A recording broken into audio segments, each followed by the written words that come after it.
Buenos días con todos. Para los que no me conocen, mi nombre es Chaner Sumaeta y soy cardiólogo de acá en el hospital ya hace algunos años. También soy docente de nuestra universidad. Yo vengo acá con todo gusto. A mí, personalmente les puedo decir que me gusta bastante hablar sobre lo que a mí me gusta, que es la cardiología, ¿no? Entonces me han pedido que hable sobre arritmias en niños, pero hablar sobre electrocardiograma y lectura de arritmias realmente, incluso para nosotros los cardiólogos, es un poquito complicado. ¿Ya? ¿Por qué? Porque hay detallitos que va más orientado al tema de la especialidad. Es por eso que he tratado de ponerle un tema un poquito más amplio para poder beneficiarlos también a los estudiantes, a los residentes y a los médicos no cardiólogos, especialistas no cardiólogos. Entonces he puesto este tema, evaluación y manejo del niño con arritmia, ¿no? Entonces, ¿qué tienen estos pacientitos, no? ¿Qué tienen estos pacientes? Porque estamos hablando de una gran variedad de pacientes, ¿ya? Estamos hablando desde neonatos hasta escolares, preescolares, niños un poquito más grandes, adolescentes. Entonces, estos pacientes van a tener síntomas principalmente relacionados a tres cosas, ¿no? Gasto cardíaco, una cardiopatía de base, muchos de estos pacientes tienen una cardiopatía congénita, y también la edad del paciente. Entonces, acá vamos a encontrar signos que no son tan específicos. Por ejemplo, el lactante no les va a agarrar el pecho y les va a decir que está latiendo rápido, pues, ¿no? En ellos probablemente solo encontremos falta de apetito, que no está queriendo comer, un poquito irritable o está con tendencia al sueño. Y hay signos que son más específicos, ¿no? Como por ejemplo, las palpitaciones, ¿no? Que tal vez es el síntoma que marca el tema de las arritmias en general, ¿no? Tanto en niños como en adultos, que te dice, doctor, mi pecho se acelera. Pero esto también puede ir con signos de insuficiencia cardíaca, que puede ir con desmayos con frecuencia, por eso que hay que mirar los desmayos con un ojo más profundo que el mero hecho de decir estás bien cuando ya se ha recuperado. Hay que buscarle una cardiopatía de bases, hay alta posibilidad de ello, y también en los pacientes que pueden incluso ser recuperados de un paro cardíaco. Entonces, miren, el espectro de síntomas es bastante grande. ¿Qué tenemos que hacer con estos pacientes que vienen con esta sospecha de arritmia? Primero, pues bueno, hay que hacer una historia clínica, ¿no? Entre ellos hay que buscar ¿qué cosa? Tipo de partos que ha tenido, algunos niños con antecedentes de edema generalizado, oídos, antecedentes de arritmia, qué tipo de alimentos están consumiendo, ingesta de algunos fármacos, incluso de traumatismos cerebrales que pueden estar asociados a él. ¿Qué más? Hay que evaluar el estado hemodinámico, hay que buscar una cardiopatía asociada, como le digo a tus niños, son muy frecuentes que tengan cardiopatías asociadas, y les digo más, ¿no?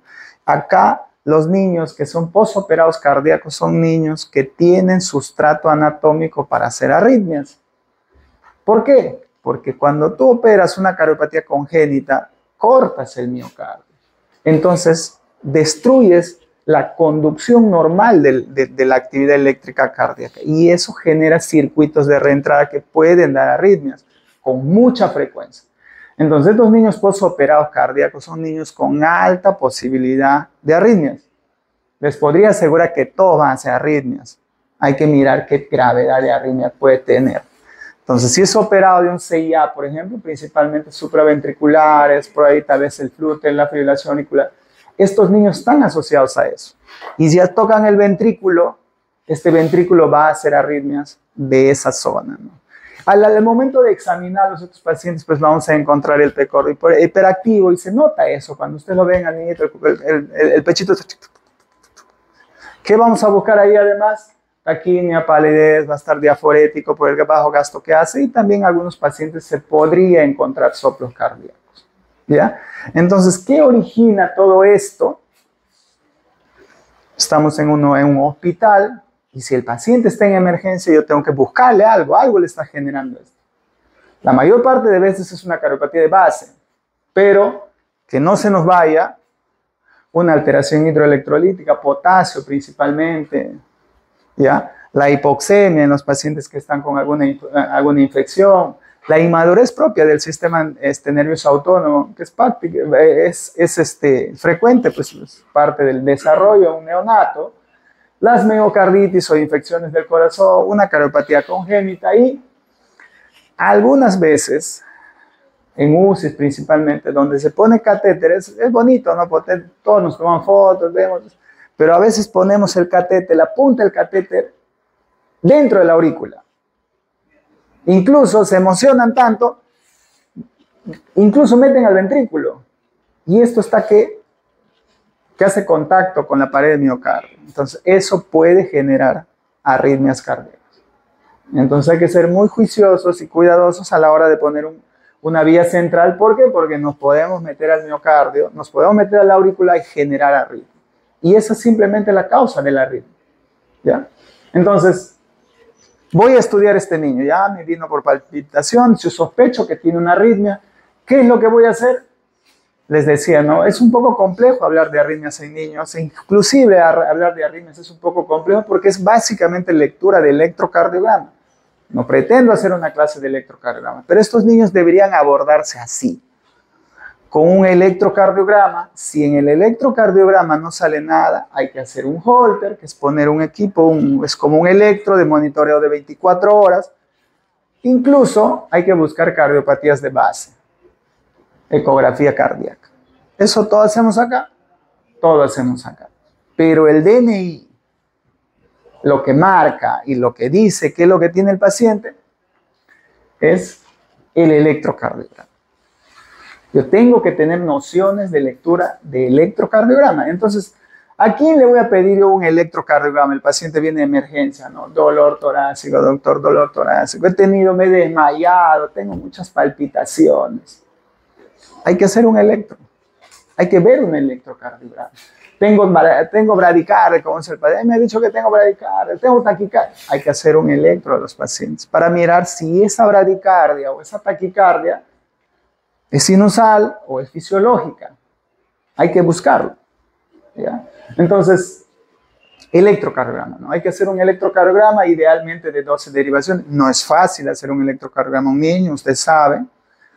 Uno, no porque la técnica sea complicada. Por el tipo de chupones, los chupones no pegan bien. Acá ustedes verán que no se está utilizando chupones. Están utilizándose tipo electrodos. Y aparte que el niño no se deja. Entonces, convencerle a un niño que, mira, déjate, peor si son chupones, es más complicado todavía. Entonces, hacer un electrocardiograma no es una tarea fácil para el personal de enfermería, pero debemos realizar un electrocardiograma. Idealmente, un electrocardiograma de 12 derivaciones. Entonces, ¿qué es lo que vemos en el electrocardiograma? Es básicamente un juego de polos, ¿no? Hacia dónde va la actividad eléctrica del corazón, hacia dónde se dirige. Y eso es la base de la teoría del dipolo. Si la actividad eléctrica se va de un lugar a otro, hacia dónde se va a ser una deflexión positiva y de donde se inicia va a ser una deflexión negativa. Dicho de otra manera, esto es así, ¿no? ¿Qué hace el corazón? Inicia una actividad eléctrica en el nodo sinusal, despolariza las aurículas, va al nodo AB, baja el septo interventricular y despolariza los dos ventrículos y va haciendo una representación gráfica de la actividad eléctrica cardíaca. Es así, ¿no? Parece sencillo, pero en realidad sí lo es. Bueno, para mí lo es, ¿no? Porque yo me dedico a esto. Pero esto es lo que hace un electrocardiograma. Y el electrocardiograma es estándar acá, en cualquier parte del mundo, ¿no? O sea, la misma forma de tomarle y es lo mismo que se ve. Entonces, acá hay algunos datitos de importancia en niños principalmente, ustedes saben. Básicamente dos cosas, ¿no? Uno, la frecuencia cardíaca en el niño va a estar elevada y también los voltajes. ¿Por qué los voltajes? ¿Por qué? Porque el corazón, pues, de un bebé es chiquito, ¿no? Entonces, el voltaje del QRS va a ser pequeño. Entonces, ¿qué más hay acá? Cuando un niño nace, usted sabe que el pulmón no está bien desarrollado, el ventrículo derecho crece un poco más porque cumple una función en la oxigenación. Entonces, cuando nace este bebé, tiene más o menos 1.3 sobre 1 en relación el ventrículo derecho sobre el ventrículo izquierdo. O sea, el ventrículo derecho es un poco más grande cuando nace el bebé. Entonces, hay algunos datos que vamos a encontrar en el electrocardiograma, principalmente relacionado a eso. ¿Ya? Vamos a encontrar electrocardiogramas con derivaciones derechas un poco más grandes que indican crecimiento pues del ventrículo derecho, que a lo largo de los años eso va a ir desapareciendo. Cuando eso se va nivelando, las presiones pulmonares van bajando, eso se va a ir regulando. Pero ¿qué es lo que encontramos?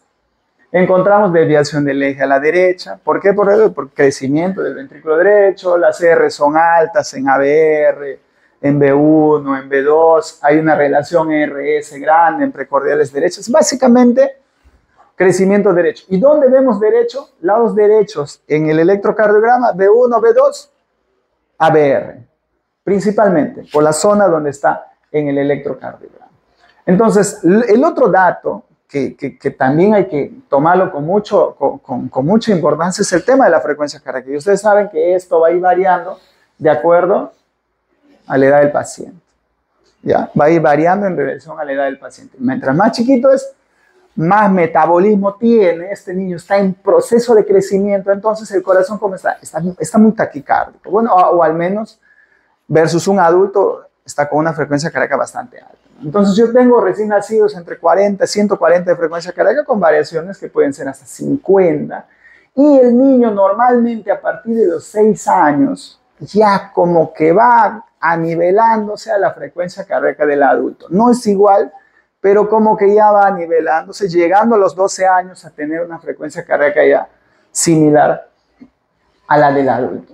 Entonces, este es el electrocardiograma, esto es lo que evaluamos, ¿no? Evaluamos P, QRS, T, cada uno tiene su partecita y todos ustedes saben que cada cuadradito en horizontal se mide en segundos y para arriba se mide en voltios. Cada cuadradito chiquito es 0.04 segundos, un cuadrado grande son 0.2 segundos y así vamos sacando los datos. Ahí arriba están, ¿no?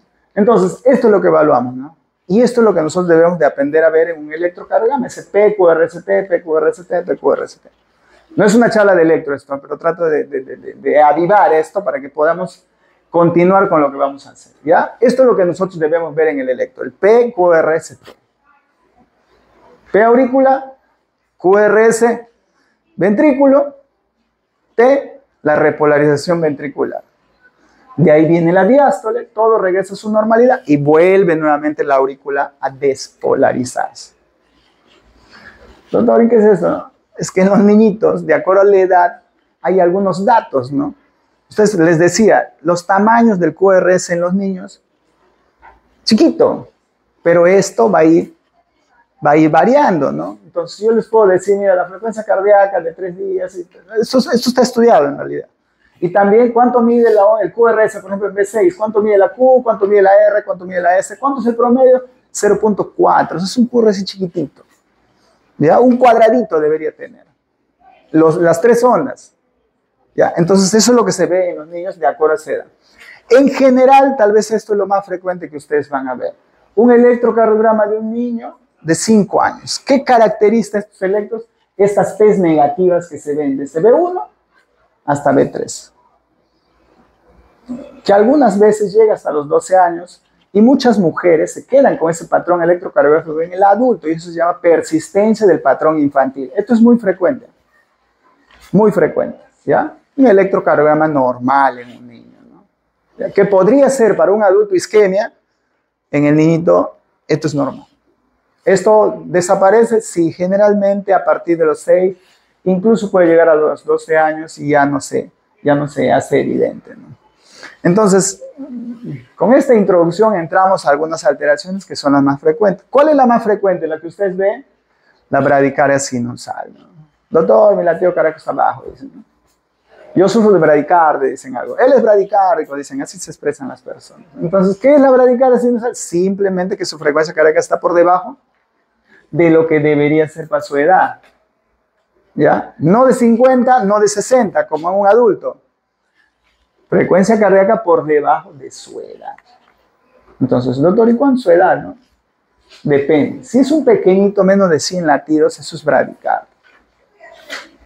Si es chiquitito, ¿no? 0 a 3 años. Mientras más chiquito, menos de 100 para abajo, bradicardia. Está bradicárdico este paciente. porque debería tener una frecuencia cardíaca más alta, ¿no? Entre 3 a 9 años 60 y normalmente, como les decía, ¿no? A partir de los 6 años ya como que la cosa se va nivelando al adulto. Pero en los chiquititos, menos de 100 para abajo, bradicardia. ¿Ya? Entonces, en el electrocardiograma se ve así, ¿no? Complejos QRS espaciados, ¿no? Los RR están espaciados. Y si sacamos frecuencia cardíaca es 300 entre el número de cuadrados grandes, ¿no? Por ejemplo, acá, ¿no? 1, 2, 3, 4, 5, casi 6, ¿no? 300 entre 6, más o menos 50. Es su frecuencia cardíaca de este electrocardiograma. Pero la bradicardia sinusal puede ser debido a otras cosas. Estamos en UCI, estamos en NEO.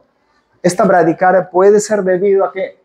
A hipoxia, hipertensión intracraneal, intoxicaciones por medicamentos, digoxina, beta-bloqueadores, sedantes, ¿qué más se utilizan acá? Hipnóticos algunas veces, intoxicaciones, usted sabe, por órganos fosforados.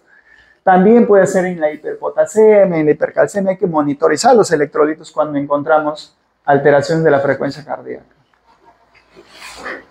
Entonces, doctor, tengo que tomarle un electro a una bradicardia sinusal, a una bradicardia. Tengo que tomarle un electro.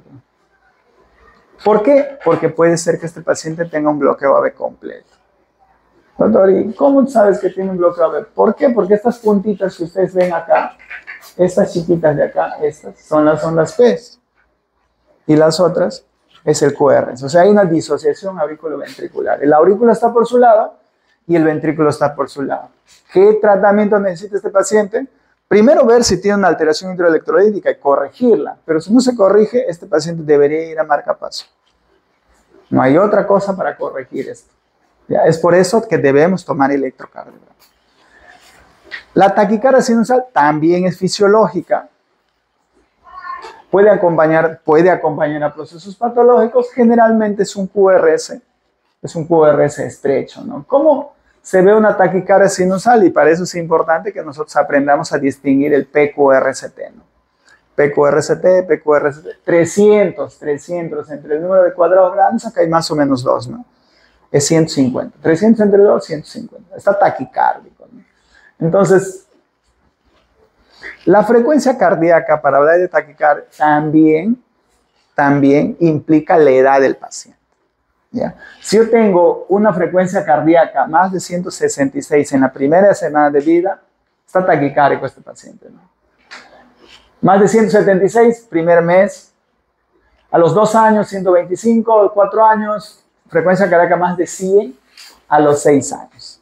Generalmente recuerden, a esa edad de corte, ¿no? 6 años es una edad donde ya el sistema autónomo y el sistema cardíaco también ya están maduros. Entonces, tiene una similitud ya o ya se aproxima a los valores del adulto. Entonces, yo voy a tener taquicardias sinusales. Tengo que ver PQRST. ¿Por qué? Porque el electrocardiograma no es igual en todos los pacientes.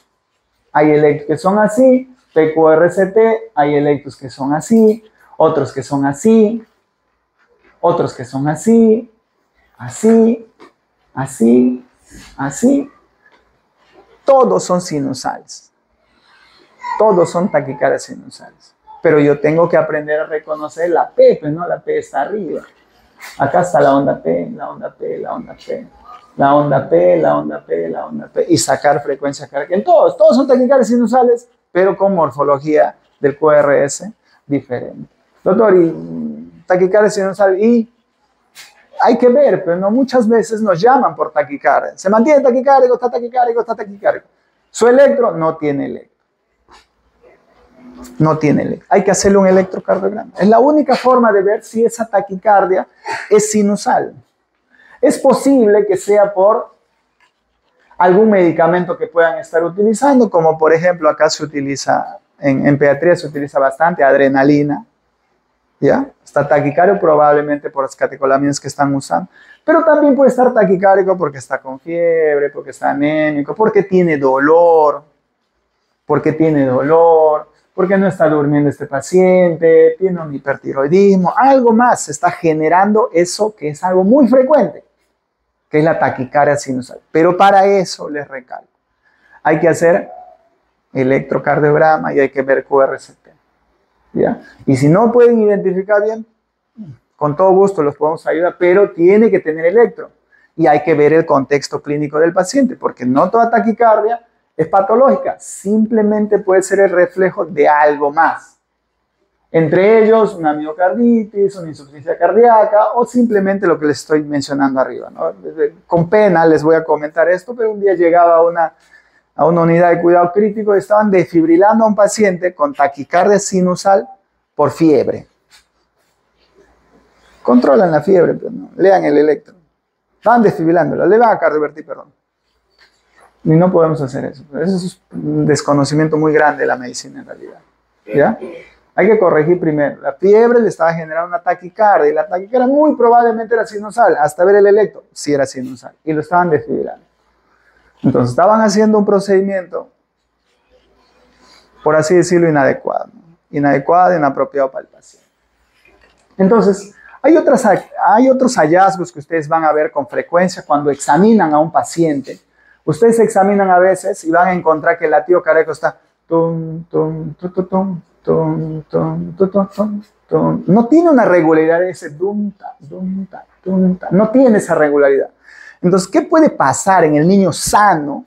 No tiene ninguna alteración, pero ustedes le encuentran sus latidos cardíacos irregulares. Dum, ta, ta, dum, ta, ta, dum, ta. Se acelera y se acelera y se alarga, se acelera y se alarga. ¿Qué pasa? En estos niños, por todavía esa inmadurez del sistema autónomo, pasa esto, ¿no? Que cuando aumenta la frecuencia respiratoria, la frecuencia cardíaca también se acorta, se hace más grande, taquicardiza un poquito. Y cuando expira, bradicardiza. Inspira, taquicardiza, expira, bradicardiza. Esa variación de la frecuencia cardíaca con la respiración es algo fisiológico en los niños. Incluso que se mantiene hasta la adolescencia y muchos jóvenes deportistas mantienen este patrón electrocardiográfico de arritmia sinusal. ¿Por qué es arritmia? Porque la frecuencia cardíaca de acá a acá no es la misma que de acá a acá. O sea, los latidos cardíacos no están regulares, pero el PQRST, el PQRST, el PQRST, el PQRST, todos son iguales. Entonces es una arritmia sinusal, respiratoria o fisiológica, propia de los niños. Es muy frecuente esto. Y muchas veces lo envían a cardiología a este niño para descartar arritmia. No está mal. Pero si yo le ausculto al paciente y tiene aceleración en inspiración y baja en la expiración, esa es una arritmia sinusal. Lo ideal es hacer un electro y corroborarlo, ¿no? Y van a encontrar este patrón. Entonces entramos ya a las arritmias, ¿no? Esto es algo que ustedes van a ver con mucha frecuencia, ¿no? Extrasistolias. Perdón. Ya, entonces ustedes van a encontrar con frecuencia esto, ¿no? Extrasistolias. ¿Qué significa eso? Latidos que se meten. Dum ta, dum ta, dum ta ta, dum ta, dum ta, ta ta, dum ta, dum ta, ta ta. Latidos que se meten. Latido normal, anormal. Doctor, no le veo bien. Ya, ahí le ven. Latido normal, y él se mete, se adelanta, solito, ¿ya? ¿Sí, no? Extrasístoles supraventriculares. Son muy frecuentes en niños, muy frecuentes. Benignos, 20%. ¿Qué necesita este niñito cuando le encontramos una extrasístole? Nada. Es propio de su desarrollo, de su sistema cardiovascular, de su sistema nervioso cardiovascular. Es propio. Entonces, ¿esto es frecuente? Es muy frecuente. Ustedes le ocultan y le encuentran un latido por ahí. Ta. O le hacen un electro y le encuentran una extrasístole.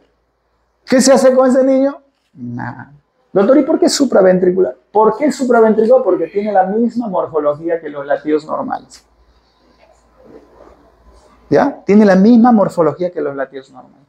Doctor, estos latidos irregulares, aislados, con que a veces tú le auscultas al niño que está que corretea por todas partes, le auscultas uno de esos, eso es algo fisiológico generalmente en niños. Va a desaparecer mientras va creciendo.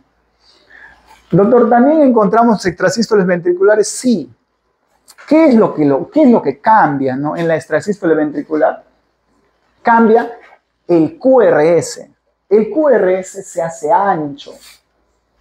Esto es normal y se hace ancho con la T negativa. Esto es normal, se hace ancho con la T negativa. ¿Esto también es frecuente en niños? También es frecuente en niños. Ustedes van a ver en su monitor, en los niñitos que están monitorizados, van a ver que salen estos latidos. QRS normal, pequeño, angosto, y de ahí les va a venir esto. Aparece hasta el 30% en neonatos y 12% en niños un poquito más grandes. Es parte de su desarrollo también. ¿Ya? ¿Hay que hacer algo con ello? Nada. Doctor, pero no se ve bien ahí. ¿Y acá? ¿Lo ven? ¿Lo ven? Sí se ve, ¿no? Aquí sí se ve bien. Un latido, extrasístoles ventriculares en niños. Latido normal, extrasístole ventricular. Latido normal, extrasístole ventricular. Latido normal, latido normal. ¿Esto es frecuente también en niños? También es frecuente. También es frecuente. En las extrasístoles ventriculares, que ya podrían tener una repercusión un poquito más grande, ventricular, sale del ventrículo. ¿Qué es lo que se hace ahí? Hay que mirar otras cosas, ¿no? Estos pueden ser inocentes o no tanto, ¿ya? Entonces, estos niñitos con estas extrasístoles, yo les encuentro esto, o los encuentro frecuentes, y yo tengo que estudiar este niño. Si son unifocales, uno solo te va saliendo, es la misma morfología, y le hago un Holter y no sale tanto, menos de 10%, va a desaparecer. No tiene cardiopatía de base, es asintomático, le hago hacer actividad física, muchas veces les hace hacer prueba de esfuerzo a estos niños para ver si desaparece. Yo le hago hacer prueba de esfuerzo y desaparece, ahí queda. Pero si este niñito tiene una cardiopatía de base, una cardiopatía congénita de base, ¿no? Tiene una historia familiar de muerte súbita, tengo un hermano, un tío, un primo, alguien por ahí en la familia que ha muerto a los 30 años, por ejemplo, abriendo la refri, jugando fútbol. Hay que mirarlo con otros ojos, ¿no? Hay que estudiar a estos niños. ¿Por qué? Porque podría tener una repercusión grande en este paciente, ¿ya? Entonces, si bien es cierto, las extrasístoles ventriculares son frecuentes en neonatos e incluso en niños, hay que seleccionar bien a los pacientes porque algunos de ellos se puede exponer a una complicación grave tipo una arritmia ventricular e incluso muerte súbita, esos que fallecen en los estadios jugando fútbol o en alguna competencia, ¿no?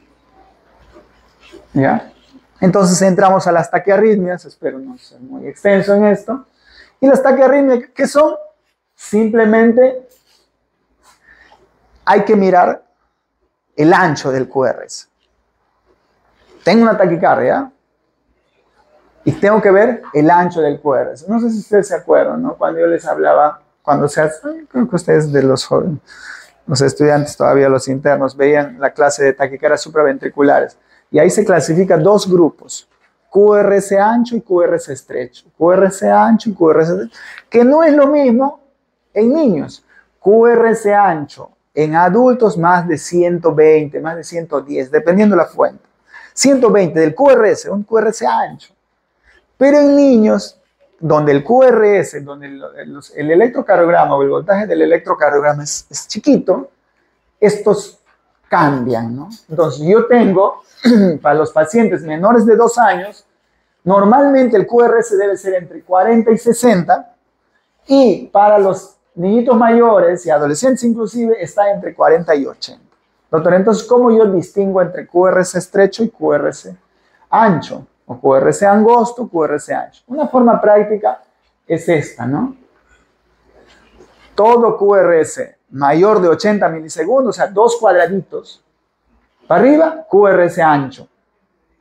¿Ya? Menos de eso, QRS estrecho. ¿Y por qué hablo esto, no? De QRS ancho, QRS estrecho. Estoy hablando del origen de la taquicardia. ¿Ya? El QRS estrecho, ¿qué significa? Que la taquicardia sale por encima de la bifurcación del haz. Entonces, como sale de acá, todo lo que sale acá tiene que bajar por acá y dar un latido. Entonces, como sale acá y baja por acá, ese QRS va a seguir la vía de conducción normal. Y el otro, el QRS ancho, significa que la arritmia sale por abajo. Entonces, no es que la arritmia salga acá y de ahí viene la conducción normal. Sale acá y de ahí despolariza el ventrículo. Entonces, la vía de conducción va a ser una vía aberrada, no vas a tener una vía de conducción normal. Como consecuencia, el QRS va a ser ancho. Entonces, las taquicardias van a ser supraventriculares por encima del ventrículo, por encima de la bifurcación de His, y ventriculares por debajo. Y así van a encontrar ustedes. Las taquiarrítmicas pueden ser supraventriculares o pueden ser ventriculares. ¿Quiénes son las supraventriculares? Tejido auricular, nodo AB. Y aquí van a encontrar ustedes un nombre conocido. ¿Qué es esto? Las famosas TPCV. Las taquicardias paroxísticas supraventriculares, ¿verdad? Entonces, ¿quiénes son las TPCV? Vía accesoria, nodo AB. Vía accesoria, nodo AB. O puro nodo AB. Taquicardias nodales y las taquicardias con participación de vía accesoria. La más famosa, síndrome de Wolff-Parkinson-White. ¿Ya? Síndrome de Wolff-Parkinson. También las taquicardias auriculares entran en este grupo. Como no es tan fácil distinguir entre los tres, al menos para un médico no cardiólogo, se utiliza este término. Ustedes ven una taquicardia en una onda P, taquicardia paroxística supraventricular. ¿Qué más le ponemos ahí? Con QRS menor de 80. ¿Ven? No hay PA que precede a esto es una sinusal, esto es una taquicardia supraventricular. Y ahí se acabó todo. Y se trata como tal, porque el algoritmo es este. Tú tratas como un síndrome. De ahí ya verán qué tipo de taquicardia ha sido, ¿no? Porque en general estas taquicardias se manejan de manera similar. ¿Ya? Entonces, hay dos tipos de taquiarritmia, las taquicardias supraventriculares y las ventriculares. Doctor, dice fibrilación auricular, también dice flutter. La fibrilación auricular y el flutter no es tan frecuente en los niños. Entonces, más para adultos. Doctor, ¿y cuál es más frecuente en niños? Estas dos, ¿no? Tal vez estas tres. La aurícula que todavía se está desarrollando. Estas tres. Entonces, eso es lo que ustedes van a encontrar en el electrocardiograma. Doctor, ¿y el flutter? Podría ser en una aurícula que ha sido manipulada. Un corte, por ejemplo. ¿Por qué? Por un CIA o por una cirugía que le han hecho a ese corazón. Podrían generarse estos circuitos donde se puede presentar este tipo de taquicardia. Entonces, de manera práctica, yo les puedo decir algo, ¿no? Doctor, no se lee el electro, pero sí se saca frecuencia cardíaca. Si yo tengo un neonato que tiene una frecuencia cardíaca más de 220, es una taquicardia supraventricular, hasta demostrar lo contrario. ¿Ya? No le den vueltas, excepto pues que esté con fiebre, ¿no? Que le estén poniendo vías y todo eso. ¿No? Tiene derecho a tener dolor, ¿no? O si es escolar, más de 180. Si es una taquicardia de 120, 103, llámale al cardiólogo. ¿Ya? Simplemente por frecuencia cardíaca. Ustedes están empujando ya el carro. ¿Ya? ¿Por qué? Porque estos pacientes sí podrían complicarse. 220 en uno, 180 en el otro. Vamos poniendo números ya.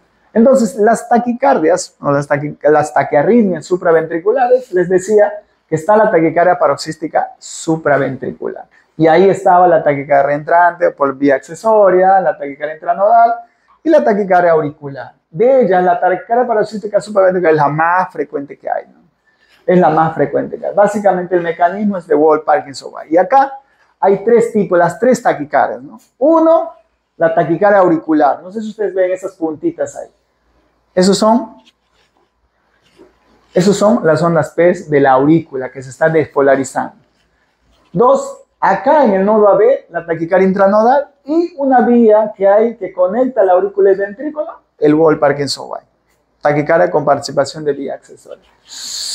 Les decía que no es tan facilito hacer esta charla explicar sobre el electro, ¿no? Pero ¿qué es lo que pasa en el Wolff-Parkinson-White?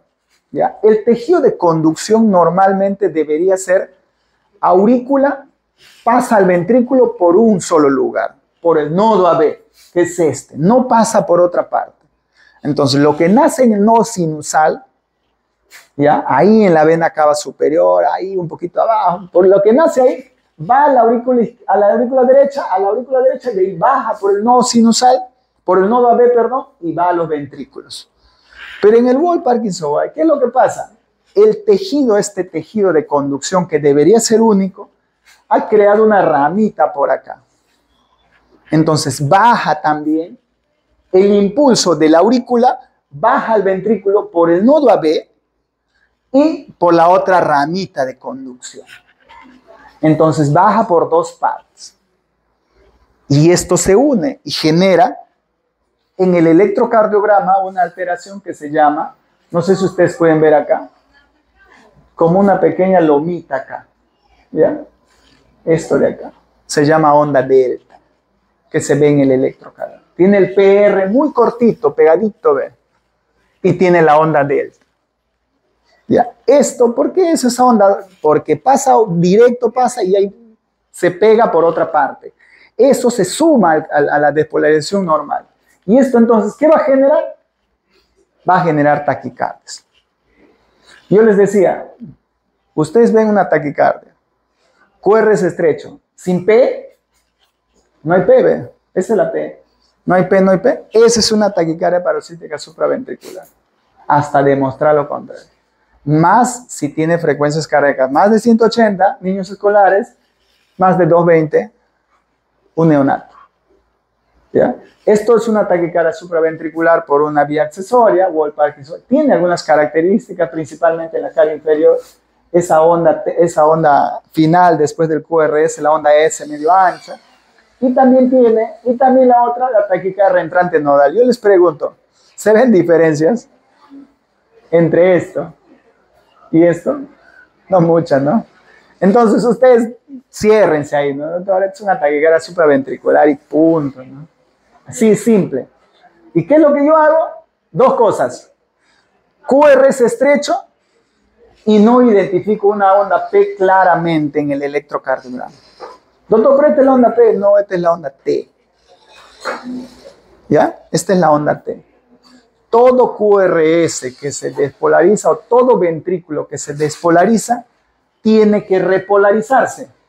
Entonces tiene que haber una onda T en el electrocardiograma. Entonces no es tan sencillito diferenciarlas. Por eso les digo que esto entran en grupo. Entran en taquicardias paroxísticas supraventriculares. ¿Ya? Esta es una por reentrada nodal, por ejemplo, ¿no? La taquicardia auricular es prácticamente similar, ¿no? Yo les pregunto, ¿hay diferencia? No hay, ¿no? Sí podría, si ustedes miran el electro de arriba y empiezan a mirar varias onditas acá, chiquititas, que se están expresando por ahí. Después, taquicardia auricular. Les recalco, ¿no? Esto entra en el grupo de las taquicardias paroxísticas supraventriculares que deben manejarse como tal. Y se manejan como síndromes. Ya no es que uno sí, otro no. Entonces, ¿qué es lo que tenemos que tener en cuenta, no? Estas taquicardias auriculares a veces pueden ser incesantes. ¿Qué significa eso? Que no se detienen. Son de difícil control, con betabloqueadores, con digitálicos, con amiodarone. Es difícil control. Pero yo tengo que corregir esto, porque si yo no corrijo esto, estos pacientes van a dilatar al ventrículo. Y si su frecuencia cardíaca es más de 250, estos pacientes pueden hacer muerte súbita. Entonces yo tengo que tener cuidado a la hora de manejar un paciente con este tipo de taquicardia. Entonces miren ustedes, es una taquicardia auricular. Se ve acá algunas ondas P que van saliendo. No siempre se puede notar. Ahí están las ondas P. Igual les digo, no entra en grupo sindrómico porque es más para ojo ya de alguien entrenado, ¿no? En este caso nosotros nos dedicamos a esto, ¿no? Pero sí podemos hacer el diagnóstico de una taquicardia paroxística supraventricular. Entonces, ¿qué hacemos, no? ¿Qué hacemos con estos pacientes? Tengo una taquicardia paroxística supraventricular, QRS estrecho, sin onda P claramente definida en el electro. Les recalco, no un niño con fiebre, ni con P en el electro, claramente, sin P, QRS estrecho. Doctor, me aseguro, 240 de frecuencia cardíaca por minuto. ¿Qué es lo que hago? ¿Está estable o está inestable? Inestable está está intubado, está con uso de vasoactivos, si hace una taquicardia. ¿Qué se hace acá directamente? Cardioversión eléctrica. Está inestable. Pero si está estable este paciente, ¿qué hago? Coloco una vía, tomo electrolitos, les hablaba yo del potasio, y hago maniobras vagales, ¿no? Maniobras vagales. Maniobras vagales. Adenosina 1, adenosina 2, adenosina 3. Para la misma taquicardia. 3 veces la adenosina. Voy subiendo la dosis. 100, 200 o 0.1, 200, 300. Hasta 3 veces puedo usar. Tengo una taquicardia supraventricular. Pongo mi adenosina. Ahorita vamos a ver cómo es eso. Revierte, sale a Wolff-Parkinson-White, hay que dar tratamiento. No Wolff-Parkinson-White, hay que digitalizar. Digoxina va bien en los niños. Entonces, hay que tener siempre presente que se puede utilizar el desfibrilador. Hay que tener presente siempre. Entonces, ¿qué nos dicen las guías o el manejo de esto? ¿No? Primero, doctores, hay que hacer maniobras vagales. Maniobras vagales, maniobras vagales. ¿Ya? Hay que hacer maniobras vagales. ¿Cuál es el otro medicamento? Adenosina. Esto ya está demostrado, es el mejor medicamento para las taquicardias supraventriculares. QRS estrecho, sin onda P. Entonces, ¿qué hago yo con las maniobras vagales? ¿Cuál es lo más frecuente? Es esto, ¿no? Identifico el ángulo de la mandíbula, en el niño un poco más grandecito, le identifico acá está el ángulo, y debajo está el bulbo, debajo. Giro el cuello hacia un costado del paciente y hago una compresión firme con 2 dedos o 3 dedos, firme contra la apófisis espinosa de la vértebra, firme y fuerte, que le duela al paciente. Un día le decía, iba a la emergencia y encuentro que están haciendo masaje de seno carotídeo, porque tiene que hacer un masaje. Encuentro que le están haciendo masaje al paciente. Eso no es un masaje, ¿ya? O sea, se habla de que masaje de seno carotídeo. No es un masaje. Es una compresión firme del bulbo contra la apófisis espinosa. Entonces, ustedes identifican el ángulo y ¡fa! Le tiene que doler al paciente. Entre 5 a 10 segundos. Mantenida, pues. Ya no es un masaje. No. Firme. Hay algunas maniobras para aumentar, pero con que ustedes se llevan eso es suficiente. Ustedes voltean al paciente la cabeza a un costado y firme, entre 5 a 10 segundos. ¿Estamos? Eso es una maniobra vagal. ¿Qué es lo que pasa con la arritmia? Lo que está taquicárdico, ¡pum!, hace una pausa sinusal, hace una pausa, los pacientes pueden bloquearse, y después empieza a salir el latido normal. Eso es una maniobra vagal. Eso es en niños un poquito ya más grandecitos. ¿Saben otras maniobras vagales? ¿Conocen otras maniobras vagales? Se les puede poner al niñito en agua helada también. Está recomendado a los lactantes ponerles en la carita estos chanchitos con hielo helados. En el mismo compresas, ¿sí? Como ustedes ven ahí. Como ustedes ven. Son maniobras vagales. Sumergirlos en agua helada también. Para los de cabeza, los niñitos más grandes. Todo eso se puede hacer en realidad. Pero lo más frecuente es, como les digo, es esta maniobra. En niños un poquito más grandes, ¿no? O simplemente hacen que puje, que tose el paciente. Eso también son maniobras vagales. Pero en neonatos ustedes no van a poder hacer eso. Entonces tienen que tener a la mano estos chanchitos o estas bolsitas para poder ponerles en el rostro del niñito. ¿Ya? ¿Cuánto tiempo? Igualito, 5 a 10, incluso algunas teorías dicen un poquito más de tiempo, 20 a 30 segundos. ¿Qué podría hacerse? Maniobra vagal, recuerda. Entonces yo cuando hago esta maniobra vagal, yo espero que la arritmia se enlentezca o se corrija. ¿Qué arritmias se resuelven con esto? Las taquicardias con participación de vía accesoria y las nodales. ¿Ya? Taquicardia con participación de vía accesoria y las nodales. Entonces, ¿qué es lo que se hace, no? ¿Qué es lo que se hace? Simplemente se le monitoriza al paciente. Ponen al paciente, le llevan a trauma shock o lo ponen en una sala donde hay monitoreo para que vean lo que está pasando, o le conectan a un electrocardiograma para que vean lo que está pasando. Le ponen y le hacen la maniobra para ver si sale. Ahora, excepto que estén en la calle, ¿no? Yo generalmente les enseño a los pacientes que se sienten y que empiecen a toser fuerte y generalmente así les desaparece la arritmia. ¿Ya? Que tose, ¿no? Que haga esfuerzo, que haga valsalva, ¿no? Muchos pacientes desaparecen arriba. Pero están en el hospital, idealmente deberían monitorizarlos, ¿no? Entonces, no funciona eso. Hacen una vez, hacen 2 veces, ya no le va a bañar todo el día con abuela, ¿no? Hay que utilizar adenosina. El adenosina es un medicamento de una vida media muy corta. Puede llegar a 5 segundos, ¿ah? Está entre 2 a 5 segundos. ¿Ya? Es un medicamento que va y bloquea el nodo AB, lo bloquea. Y si bloquea el nodo AB, las taquicardias que se producen en ese circuito ¡pac!, se paran, se apagan. ¿Ya? Y entonces ¡pum!, regresa a su normalidad.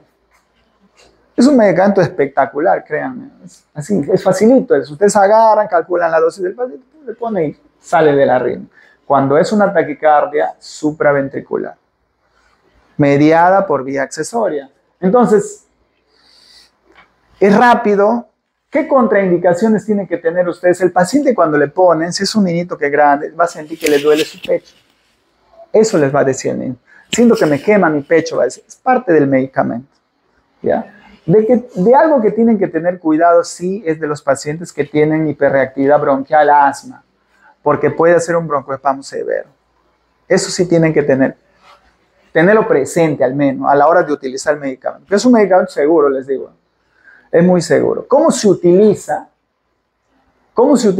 Esta es la técnica. Se llama bolo y bala. Así se utiliza el medicamento. ¿Ya? Yo cargo. En los neonatos o en los niñitos debería utilizarse una vía central. Debería usarse una vía central. ¿Por qué? Porque su tiempo de vida media de este medicamento es muy cortita. O sea, tienen que tener una buena vía para pasar el medicamento. Pero en niñitos más grandes, en adultos incluso, se utiliza esta técnica, la misma que debe utilizarse en neonatos. ¿Cómo se hace? Se llama bolo y bala. Se pone una vía grande, en uno se pone el medicamento sin diluir, ¿ya? Sin diluir, lo pones, acá está el medicamento sin diluir, y en la otra vía de la llave se pone cloruro solo. Es para lavar, una especie de lavado, para hacer que el medicamento llegue más rápido al corazón, ¿ya? No tiene nada de científico eso, ¿no? Pero eso es lo que se hace. Tú pones el medicamento rápido, no es que estás poniendo ahí, porque la vida media es muy cortita, diluyes, pones en uno, pones en el otro. Pones el medicamento, bueno, al revés, pues, ¿no? Inmediatamente elevas el brazo y ¡fum!, pasas cloruro, 20 cc de cloruro. Así, rápido, pasas. Para hacer que el medicamento llegue a donde debe actuar. ¿Y dónde debe actuar? En el nodo AB. Es por eso que debe hacerse esa técnica. Entonces, en los niñitos, les recalco, debería utilizarse una buena vía, porque no van a poder poner así que debe usarse por una vía central, idealmente. ¿Ya? Entonces, esa es la técnica de bolo y bala, ¿no? O para el lavado, ¿no? Como quieran llamarlo, ¿no? Entonces, yo tengo una taquicardia supraventricular, le pongo la adenosina y ustedes verán, hace una pausa, no late el corazón, no late, y empieza a latir nuevamente. PQRST. O sea, para todas las taquicardias supraventriculares, adenosina es la indicación. En el caso de las taquicardias auriculares, como no tiene vía accesoria, si yo paralizo el nodo AB, la taquicardia auricular está en una parte de la aurícula, de ahí está latiendo. Si yo paralizo el nodo AB, en la taquicardia auricular no le va a hacer nada. A lo mucho le va a enlentecer por ahí un poquito el latido cardíaco, pero no le va a hacer nada. Entonces, tú pones la adenosina y ves que no sale, ya tienes que pasar al siguiente esquema, ¿no? Generalmente digoxina o amiodarona. Idealmente no se utiliza verapamilo también. Idealmente no utilicen verapamilo en niños menores de 2 años. Idealmente no. ¿Ya? Entonces ya pasan a la amiodarona, que podría funcionar en la taquicardia auricular, porque el mecanismo es en la aurícula, de ahí está saliendo el latido. En cambio, en las otras dos es por el nodo AB, ahí paralizo y se resuelve la taquicardia. ¿Ya? Entonces, en el World Parkinson White les quería dar como dato, muchos de estos niños que son diagnosticados en etapas tempranas al año, muchos de ellos se resuelven solitos, espontáneamente. ¿Ya? Está descrito esto. También está descrito que algunos vuelven a hacer World Parkinson White de ahí cuando ya crecen, pero La gran mayoría de estos niños resuelven el gol Parkinson. Entonces, para ir terminando ya, las taquicardias ventriculares son las taquicardias con QRS ancho. ¿Cuánto les decía? 80. O 2 cuadraditos chiquitos. O sea, el QRS, 2 cuadraditos chiquitos, ¿no? Entonces, ¿qué vamos a ver ahí? ¿Se ve igual? No se ve igual, ¿no? No se ve igual. Acá hay algunas cositas ya más de especialidad, como la aberrancia y otras cosas, pero para efectos de la charla, QRS ancho, como ustedes ven ahí en B1, como ustedes ven acá, el QRS está ancho en realidad. Esta es una taquicardia ventricular. ¿Ya? Y la taquicardia ventricular no va con adenosina. Ojo, ¿estamos? No va con adenosina. Entonces, acá lo que nosotros tenemos que tener es otro medicamento. ¿Qué medicamento debemos tener a la mano? Amiodarona. Lidocaína, amiodarona principalmente. Eso, adenosina hay en el hospital y amiodarona hay en el hospital.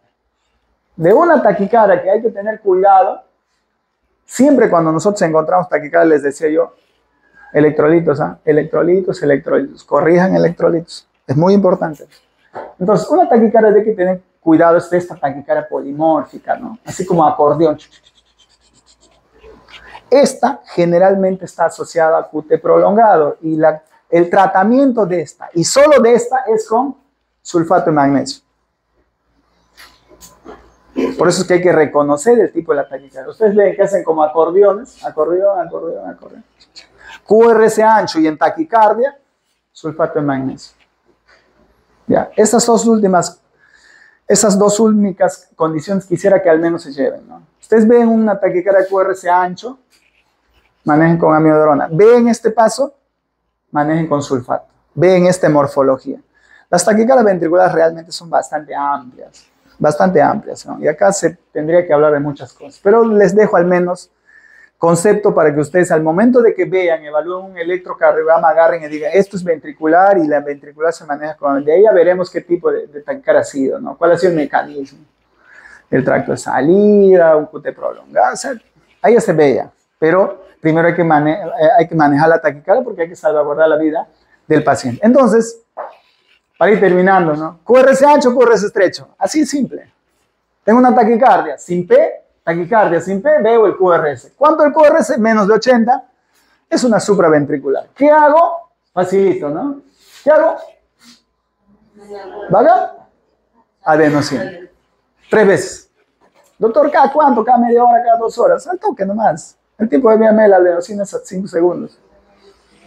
Le pones, no sale, 2, 3 minutos más. Le pones, no sale, le pones, no sale. Al toque, así simple, ¿ah? ¿Ya? Les decía 100, 200 y 300, ¿no? Microgramos. O 0.1, 0.2, 0.3. Esa es la dosis en los niños. Y también les decía frecuencia cardíaca más de 220 en neonatos, taquicardia, ¿no? Eso es una supraventricular. Más de 180 en preescolar, escolar, taquicardia también. Manéjenlo como taquicardia. Tomen el electro, pidan ayuda. Eso, lo de bueno es que los niñitos pueden tolerar un poco más que los adultos.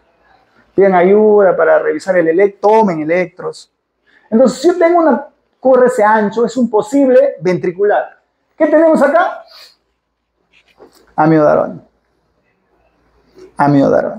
Doctor, ¿y puedo poner la amiodarona acá? Sí, claro. La amiodarona juega bien en los dos lados, pero el mejor tratamiento, el tratamiento de elección es la adenosina. Pero yo puedo poner adenosina acá, solo si sospecho que es ventricular, es supraventricular con aberrancia, que es una posibilidad. Pero sabemos que si no es, no va a hacer nada. Taquicardia ventricular, amiodarona. Y si no, cardioversión eléctrica, sincronizada. Eso se pone en el desfibrilador, se pone eso, se sincroniza para que sincronice con el QRS. Doctor, ¿con cuánto le cardiovierto? Generalmente con 0.5 a 1 joule. Kilo peso. Supra, menos voltaje. Ventricular, más voltaje. Doctor, ¿y cómo voy subiendo? Si yo le cardiovierto con 1 por kilo y no sale, voy duplicando la dosis. Porque estoy en 1, le puedo poner en 2, 3, idealmente no más de 6 por kilo. Idealmente. 6 por kilo de peso. ¿Ya? Para cardiovertir a los pacientes. Entonces, Doctor, ¿y qué le doy? No, ya he hecho una taquicardia y va acá y bonito, él le sacado de la... ¿Qué le doy? ¿No? ¿Qué le doy? Algo tengo que darle, pues, ¿no? ¿Qué le doy? El mejor medicamento, les puedo decir, en los niños en general y el más seguro, el más estudiado, el que tiene más años es propranolol. Denle propranolol. Niñito muy sintomático con extrasístoles ventriculares que ustedes no han definido bien y quieren mejor, van a derivarlo, pero el niño es muy sintomático. Propranolol, ¿cuánto? 1 a 3 miligramos por kilo en 3 dosis. Denle, no hay problema. ¿Cuál es el cuidado de los beta bloqueadores? Principalmente el asma, ¿no? Puede generar broncoespasmo, pero propranolol podrían utilizar. El otro medicamento que también se puede utilizar, y hay protocolos para utilizar, es la digoxina. Úsenlo. Taquicardias. Mira, y ahí dice, taquicardias supraventriculares, SVT y ventriculares. O sea, te va a ayudar a prevenir episodios de taquicardia. Ya hasta que el cardiólogo lo pueda ver para que pueda definir el tratamiento. ¿Ya? Pero al menos, miren, a 3 medicamentos no estoy hablando, nada más. Adenosina, amiodarona, propranolol. Nada más. Porque hay, eso tenemos nosotros. Doctor, las maniobras vagales, hay las maniobras vagales, 4. Son tratamientos. ¿Ya? Entonces, con esto, ¿no? Tengo una historia clínica y hago un examen físico. Si mi paciente me mandan por una arritmia, por una sospecha, y yo lo evalúo y veo que tiene una variación de la frecuencia cardíaca con la respiración, ¿qué es eso? Eso es una arritmia sinusal muy probablemente. ¿Qué necesita ese niño? Nada, ¿no? Alta, habla con la familia, es un niño saludable, que simplemente su frecuencia cardíaca se acelera un poquito cuando respira. Pero si no, tengo que hacerle un electrocardiograma. ¿Ya? Tengo que hacer le examino al paciente, tengo que hacer un electrocardiograma. Y en base a eso, dependiendo la oportunidad que pueda tener de pasar a cardiología, porque debería ir para estudiarlo, si ustedes ya le han encontrado eso, le van iniciando medicamentos, que podría ser propranolol, no hay problema. Si ustedes sospechan de que tiene mucho extrasístole, o le han tomado un electro, han visto que tiene muchos extrasístoles ventriculares, tiene un soplo por ahí, le pueden dar medicación hasta que lo podamos estudiar. Porque para medicar a un paciente muchas veces tenemos que cuantificar la arritmia, si es que fuera el caso, o hacerle una ecografía para mirar cómo es la estructura del corazón. ¿Ya? Pero si está en la emergencia, ya saben, ¿ya? Esos 4 medicamentos. Si está en consultorio, tengan a la mano al menos el propranolol, es un medicamento seguro. Mientras lo puedan derivar, ¿no? Para nosotros estudiarlo, ¿no? Estamos hablando que el electro incluso está normal, pero le han examinado y le han encontrado algún soplo, no sé, hay que estudiar a esos niños.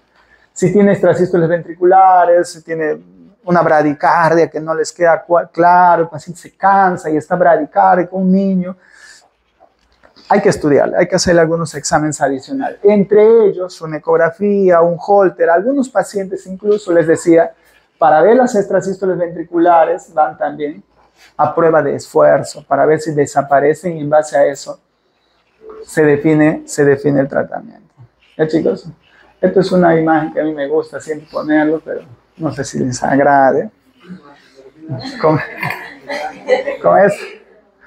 esto les digo muchas gracias. Si tienen alguna pregunta...